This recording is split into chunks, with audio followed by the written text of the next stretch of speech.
Today we meet Drenn, a man who has done nothing wrong. He rises before dawn to tend soil that knows his hands and animals that trust his voice. He carries more than most men could, and his world is small, complete, and sufficient. But history has already made its choice, and ordinary is about to end.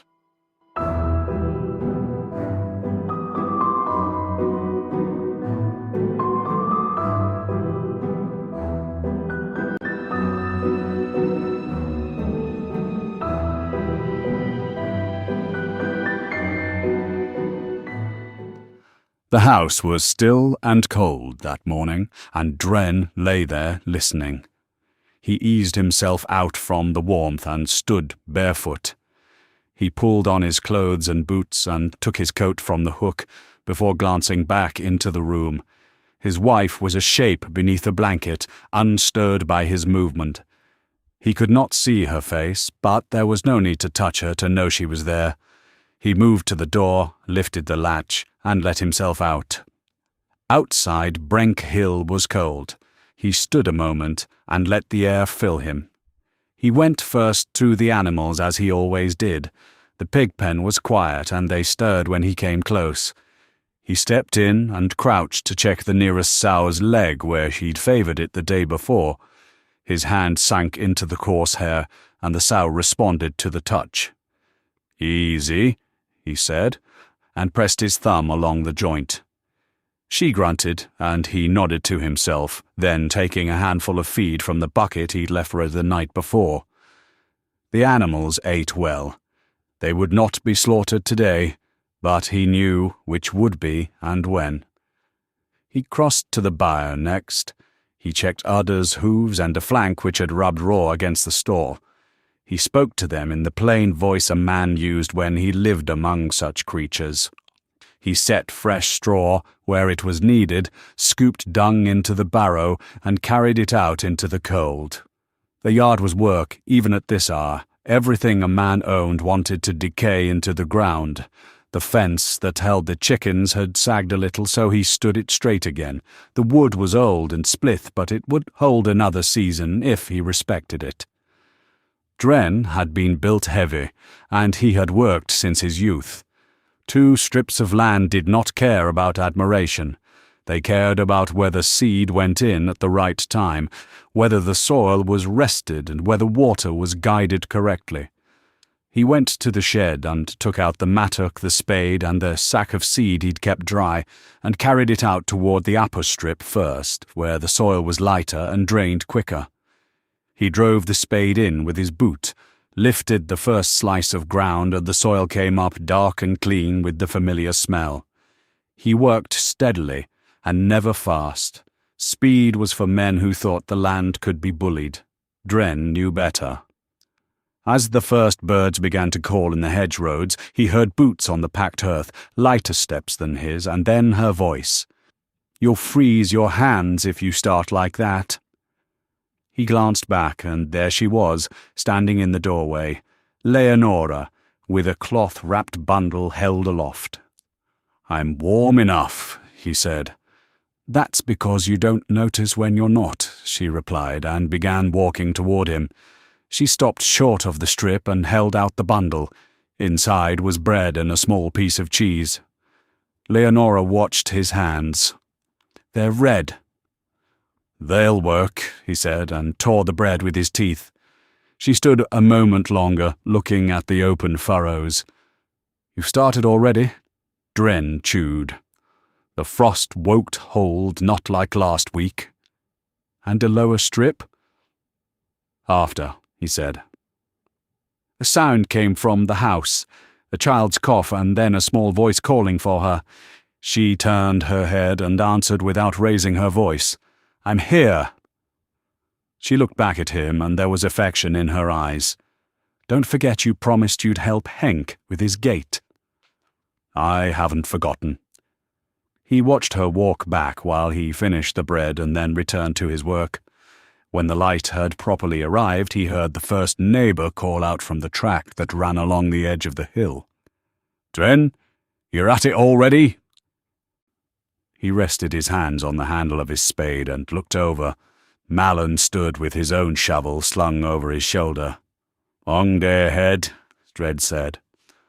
Malin laughed and shook his head. "It's a day for one strip, not two. You'll break yourself, and then what will you do?" Drenn went back to the furrow. "I'll mend myself." Malin walked closer, careful where he stepped. "You'd mend a hill if it cracked, wouldn't you?" "Maybe," Drenn said. Malin squatted at the edge of the furrow, picked up a clod of soil and crumbled it between his fingers. "It's good ground." "It is," Drenn agreed. Malin gave him a look that held admiration. "Hank said you'd help with his gate." "I will," Drenn replied. By mid-morning the children were awake and the yard was no longer quiet. The eldest, a girl with hair like her mother's, came out with a bucket and carefully recited instructions. Behind her came a smaller boy rubbing his eyes, and then another child who ran too fast and slipped, catching himself before he fell, and then laughing at his own near failure. "Mind your feet," Drenn called. "We are," the smallest child shouted. Leonora's voice cut through from the doorway. "If you tumble again, you'll be scrubbing pots instead of feeding hens." Drenn sat down on the spade and walked back towards the yard. He took the sack of seed back into the shed, washed his hands in the barrel, and then went to the chopping block. His wife was at the table near the door, sorting herbs and strips of cloth. She glanced up as he passed. "You'll need to eat properly," she said. "I've eaten," he replied. "You've chewed bread like a dog," she said, and returned to her work. Drenn took the axe and began splitting logs. The wood was green and a little reluctant. The blade sank in and stuck, but he pulled it free and swung again. The pile grew steadily with smaller pieces that could be carried and used. Hank arrived before noon. He came up the track with his shoulders hunched and his face set. He was not much younger than Drenn, but the years had worn him harder. His hands were calloused and his back was already beginning to round. "Drenn," he said, stopping at the edge of the yard. Drenn rested the axe on the block. "Gate." Hank nodded. "It's come loose again. Post is rotten at the bottom. I can't get it to hold." Leonora looked up from her table. There was always another task, or another person's need. She would manage what remained there, and Drenn would go and bring his strength to where it was required. There was never any drama in it. "I'll come now," he said. Drenn took the mattock and a length of rope and followed Hank down the track. The wind had picked up, moving through the bare branches and carrying the smells from the other houses. The land below was a scatter of fields, roofs and chimneys, each with its own rhythm. Men and women moved in yards, bent over tasks and called to one another. As they walked, another neighbour came up behind them, a man older than both, stiffened by the passing years. Godric.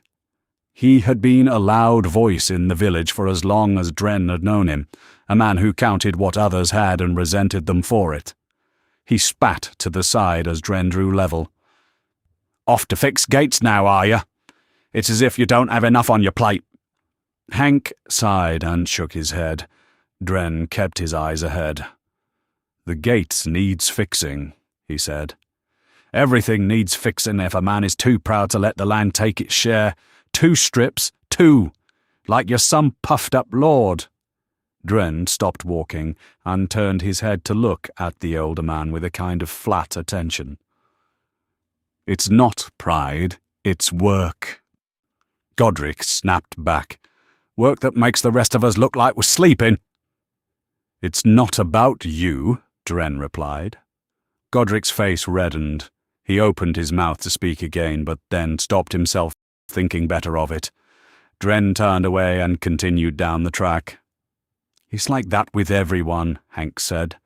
Drenn grunted. "He's old." They reached Hank's place, a smaller holding with a single strip and a few animals. The gate leaned and hung awkwardly, and indeed the post tilted. Drenn set down the mattock and crouched, pressing his fingers into the wood at the base. It gave slightly, soft with rot, and he nodded. "Get me a new post," he said. "I don't have one," Hank replied, slightly embarrassed. Drenn stood up. Then we'll cut one. They went to the edge of Hank's land where a stand of trees grew. Drenn chose a straight sapling, not too thick for Hank to handle later, and set his shoulder to it while Hank cut. The tree groaned and then fell, and Drenn hauled it back to the gate as though it were just a bundle of sticks. Hank watched, shaking his head. They dug out the eld post, but the hole was stubborn, packed with stones and roots. Drenn drove the mattock in, levering and twisting until the ground yielded.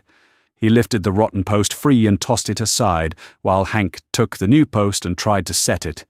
It was too heavy to hold straight, so Drenn stepped in, set his hands around it and held it steady, while Hank packed earth and stones back in and flattened it.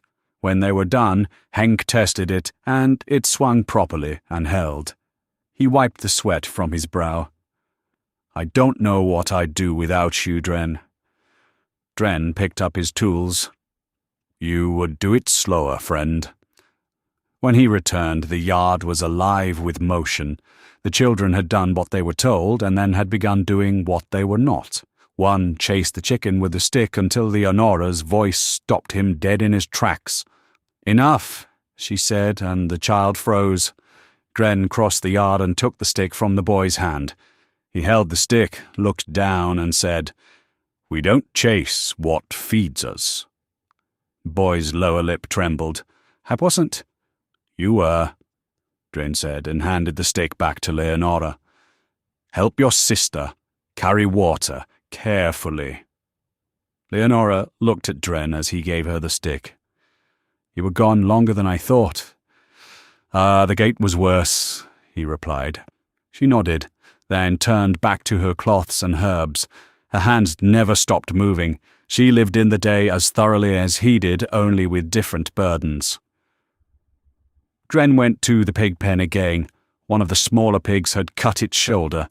He cleaned it with water, pressed a cloth to it, and tied it loosely so it would not fester. The pig squealed a little and then settled down. "You fuss over them," his wife said from behind him. He did not look up. "They'll be eaten."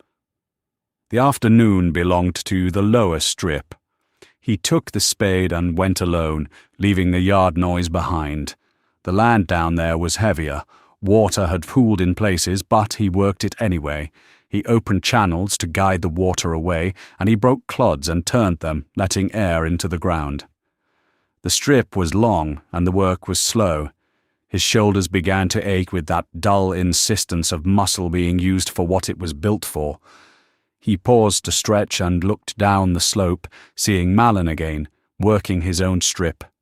The man looked up and waved, and Drenn lifted a hand in return and then went back to the ground. When the light began to dim toward evening, he heard footsteps behind him as one of the children came trotting across the grass, face flushed. "Mother says, come in," the child announced, delivering his degree. Drenn set the spade into the ground and looked down at the child. "Have you eaten?" "Yes," the child said, and then, after a pause, added, "Mostly?" Drenn wiped the dirt from the child's face with his thumb, and he pulled back, embarrassed by needing it. "Go on," Drenn said. "Don't run." The child ran anyway for the first few steps and then slowed, remembering. Drenn pulled the spade free, carried it back toward the shed, and felt the heaviness of the day at his bones. It was not misery. It was satisfaction, the sense of a load borne properly. He stored the tools, checked the rope, then went back out to close the pens and bring the chickens in. His wife had a pot on the fire, and the smell of it filled the house. The children were at the table, mouths already moving and arguments forming. One complained about another's portion, another complained about having to carry water. His wife listened and corrected them with a minimum of fuss. Drenn washed his hands at the basin, sat at the table, and took the bowl she set in front of him. He ate slowly, and the food warmed him. The children watched him between their own mouthfuls. Although he was probably a hero to all of them, they watched their father as if he were a fixed part of the room, like the table itself. The oldest girl spoke with her mouth full, then swallowed quickly when her mother's look caught her. Godric said you think you're better than everyone. Drenn kept eating, and Leonora looked toward him for the reaction. Godric is old. He has an opinion on everything. Malin says you could carry the hill if it moved, the boy beside her said. Drenn smiled. Malin likes the sound of his own voice. Everybody laughed. After they ate, the children were sent to wash and then to bed, and were then called back because they hadn't washed properly. Their small rebellions played out and were contained, and Drenn sat by the hearth and mended a strap on a harness. His wife sat at the table and folded cloths by a lamplight. At one point she stood and crossed the room to set more wood by the hearth. He reached out and steadied the bundle as she set it down, their hands brushing briefly. "Your muscles must be tight," she said. "They'll loosen," he replied. She did not argue. She returned to the table. The house creaked, and outside the wind moved through bare branches and made the roof whistle. Later, when the lamp had been turned low and the children were finally quiet, Drenn stepped outside once more. The night was clear and the stars twinkled. He walked to the edge of the yard, checked the gate, and listened for any sound of distress in the pens. Everything was quiet. He stood at the boundary between his two strips, one lighter, one heavier, and looked across them. He could not see much in the dark, but it was enough. This was what he had. He was both tired and content in the way only a man could be when there was nothing he wanted elsewhere. He went back inside, latched the door, and returned to the warmth. In the morning, he woke before the light again, and for a moment everything was the same. The house was cold, the air still, and the world waiting. Then the sound rumbled in the distance, like thunder. Drenn sat up and listened. The sound came again, and was clearly wrong for a clear winter morning. He swung his legs from the bed, pulled on his boots, and went to the door. When he opened it, the air struck him hard. He stepped out and lifted his head toward the horizon beyond the lower fields. Against the sky a red smear pulsed and spread, but not like dawn, not like any light the sun could make. It was fire, distant but hungry, climbing where it should not climb, and beneath it the hill carried a faint tremor. Drenn looked back at his house as the roar of men, fire and steel approached, intent on changing his course forever.